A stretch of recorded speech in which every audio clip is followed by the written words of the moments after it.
పవన్ కళ్యాణ్ రాజకీయ జీవితం ఎలా ఉండబోతుంది అనుకుంటున్నారు? ఫస్ట్ ఆఫ్ ఆల్ డిప్యూటీ సీఎంగా ఈరోజు పదవీ బాధ్యతలు స్వీకరించిన మా డేటా అసోసియేషన్ మెంబర్ అయిన 825 నెంబర్ అయింది. సో ఆయనకి ఫస్ట్ హార్ట్ఫెల్ట్ కంగ్రాచులేషన్స్. ఎందుకంటే మా డేటా అసోసియేషన్ నుంచి ఒక మెంబర్ ఇప్పుడు డిప్యూటీ సీఎం అయ్యాడంటే మా డేటర్స్ అందరికి కూడా చాలా ప్రైడ్గా ఫీల్ అవుతున్నాం. మీరేం అడిగారు? రాజకీయ మీరు కూడా ఒక సినిమా డైరెక్ట్ చేశారు. అది ఓకే, అది అందరూ తెలిసిన విషయం.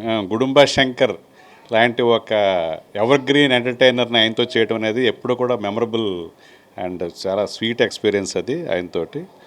సో ఆయనతోటి నాట్ ఓన్లీ గుడుంబా శంకర్, నాకు హలో ఐ లవ్ యూ సినిమా చూసినప్పటి నుంచి ఆయనతో మంచి అనుబంధం ఉండటం, ఆ సినిమా ఆయనకి విపరీతంగా నచ్చటం, ఆ తర్వాత మధ్యలో ఒకసారి సినిమా చేయాలనుకోవటం, అలా గుడుంబా శంకర్ టైంకి అది ఇండస్ట్రీ అంతా చేంజ్ చేస్తున్న టైంలో నాకు పిలిచి అంజనా ప్రొడక్షన్లో ఆయన డైరెక్టర్గా అవకాశం ఉండడం అనేది ఎప్పుడూ మర్చిపోలేంది.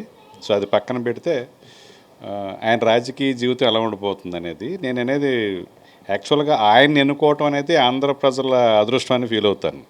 ఎందుకంటే చాలామంది రాజకీయం అనేది వ్యాపారం అయిపోయింది. రాజకీయాల్లోకి వెళ్ళి వ్యాపారాలు చేసుకోవటం అనేది దాన్ని ఆయన బ్రేక్ చేయబోతున్నాడు. సో నిజంగా ప్రజల్లో అవేర్నెస్ వచ్చి ఆయన్ని 21కి 21 గెలిపించడం ఇండియాలోనే అదొక రికార్డు. సో నేను అంత తొందరగా అవేర్నెస్ ప్రజల్లో వస్తా అనుకోలేదు.